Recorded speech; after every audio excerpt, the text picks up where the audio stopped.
En esta entrega vamos a comentar brevemente algunos otros componentes visuales que hay en Visual Studio y que hemos pasado por encima por ahora. De ellos comentaremos solo los más sencillos y los más habituales. Como siempre partimos con un formulario vacío y hemos visto ya algunos de ellos, por ejemplo los botones. Vamos a hacer zoom. También hemos visto los checkbox y hemos visto los radio button. No hemos visto, por ejemplo, los checked list box, que son listbox en los que junto a cada elemento aparece una casilla para poderlo marcar. Si es interesante, por ejemplo, el combo box. Vamos a usarlo. El combo box es algo que es un cruce entre un textbox y un listbox.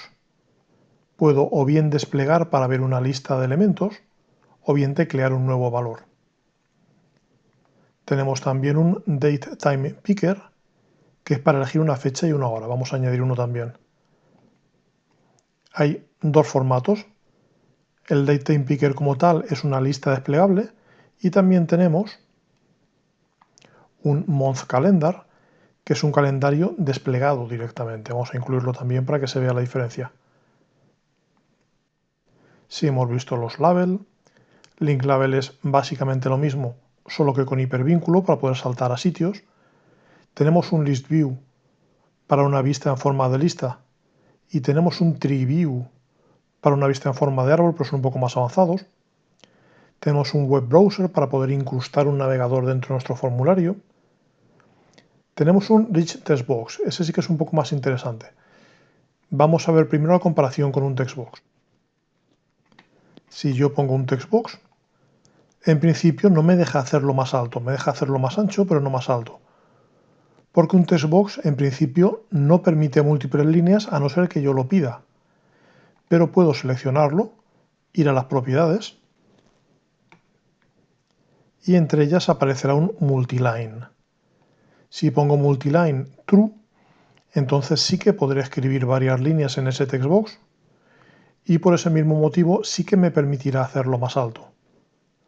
Pues bien, tenemos el que habíamos comentado, el Rich Text Box, que es un text box en el que además se permiten formatos, sea negrita, sea colores, y al contrario que el text box, el Rich Text Box, por defecto, sí que es multilínea, sí que me permitirá hacerlo más alto. Es un componente muy habitual para cuando quiero que el usuario introduzca textos más o menos grandes. Tenemos un tooltip, que sería una línea de ayuda o un globo de ayuda, pero es un poco más complicado de manejar, con lo cual en principio lo voy a esquivar un poco. Tenemos también un progress bar, una barra de progreso que habíamos comentado de pasada al hablar de la barra de herramientas y la barra de status. Vamos a poner una y a ver cómo se podría usar. Ponemos, por ejemplo, aquí abajo. Y tenemos también un picture box que usaremos para mostrar varias imágenes. Si queremos mostrar imágenes, añadiremos un picture box para cada una de ellas. Pues esos son en principio los más habituales y a los que son razonablemente sencillos.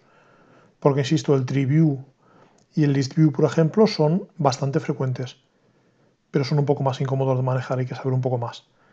También, por ejemplo, es sencillo el numeric up down, pero es algo que yo creo que no se usa demasiado en la mayoría de casos. Es un cuadradito con flechitas para aumentar o disminuir su valor. Incrustamos uno, lo probaremos, pero no es un componente especialmente habitual. Sí que me interesa también que veamos, por ejemplo, dentro de los contenedores, por lo menos el group box.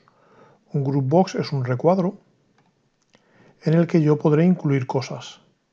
Y ese recuadro tendrá un nombre, con lo cual permite de una forma bastante visual agrupar componentes que estén más o menos relacionados entre ellos. Por ejemplo, pues datos del cliente y datos de el producto que le voy a enviar o cualquier cosa así. Iría añadiendo aquí dentro botones, etiquetas, textbox, lo que fuera, y podría cambiar su propiedad text para que apareciera aquí la palabra cliente. Vamos a hacer un detalle más, que es para probar esa barra de progreso, vamos a añadir un temporizador, un timer. Ese es un componente no visual. Vamos a bajar. Aquí está. Añado un timer. Aunque yo lo arrastre dentro del formulario, pasará como pasaba con los menús contextuales. Se ve aquí debajo. y aún así ahora le daremos un poco de sentido para que funcione. Quitamos el zoom primero para ver las cosas que hemos añadido y vamos a hacer que la barra de progreso tenga un cierto valor y que realmente vaya progresando usando un temporizador. Por ejemplo, en la barra de progreso, los valores que nos interesan, tendremos un minimum y un maximum. Por defecto, el máximo es 100 y el mínimo es 0. Tenemos máximo 100, mínimo 0. Y podemos indicar el valor que queremos que tenga, que en principio se nos propone 0. Vamos a poner, por ejemplo, que sea 20. Con lo cual, esa barra de progreso ahora sí que tiene un fragmento que ya ha avanzado. Pues lo que vamos a hacer es, con el timer, al hacer doble clic nos genera, vamos a hacerlo más grande, el evento timer tick, y podemos afinar cada cuánto queremos que se dispare ese tick. Volvemos al diseño, señalar mi timer y tenemos una propiedad que es el intervalo. Ese intervalo está puesto a 100 milisegundos. Podemos hacer, por ejemplo, que cada 100 milisegundos aumente el valor en 5. Pues volvemos a la vista de código y hacemos que de mi progress var 1, que su valor, su value, aumente en 5. Esto tendrá un problema, que es cuando supere el valor de 100, el programa se interrumpirá con una excepción.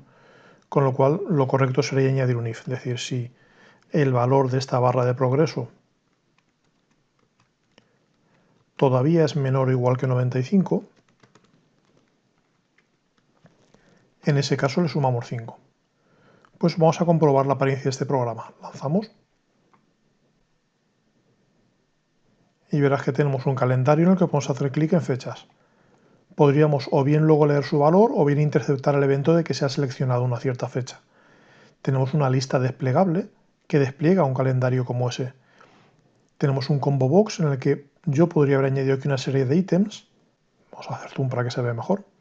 Podría tener varios ítems aquí, o bien yo puedo también escribir cosas, que es lo que no permite un listbox en principio. Tengo un textbox de múltiples líneas y tengo un textbox de texto rico, en el que podría poner negritas, cursivas, textos que, sea copiando y pegando, sea como fuera, podrían tener formatos. Tengo un group box que ahora mismo está vacío y tengo un numeric up-down que podría ir subiendo o bajando con las flechas. Insisto, para mí este no es especialmente práctico. Y tengo una barra de progreso que ahora mismo sale descolocada y que no avanza. No avanza porque le hemos dicho un intervalo, pero no hemos activado ese timer. Vamos a activarlo. Detenemos un momento el programa. Volvemos al diseño visual, seleccionamos el timer y veremos que entre sus propiedades hay una que es enabled, habilitado. Está en false. Si lo ponemos en true, veremos que ahora al lanzar el programa sí que irá cada 100 milisegundos avanzando en 5 unidades. Volvemos a avanzar. Y ahora sí que ves que la barra de progreso va avanzando hasta llegar a 100. Pues esos son algunos componentes de los que habíamos saltado por ahora y que para mi gusto son más importantes sin ser especialmente difíciles. Hay otros muchos, pero la mayoría de ellos los que no hemos visto es porque son más complicados. Si quisieras, por ejemplo, ver cómo va un list view, por una parte, al acercar el ratón te contará un pequeño resumen. Te dice, muestra una colección de elementos en una vista de entre 5 posibles. Un tree view es una lista en forma de árbol, una lista jerárquica. Y a partir de ahí podrías empezar a investigar. Pero insisto, esos son más complejos, van más allá de lo que pretendemos con esa introducción.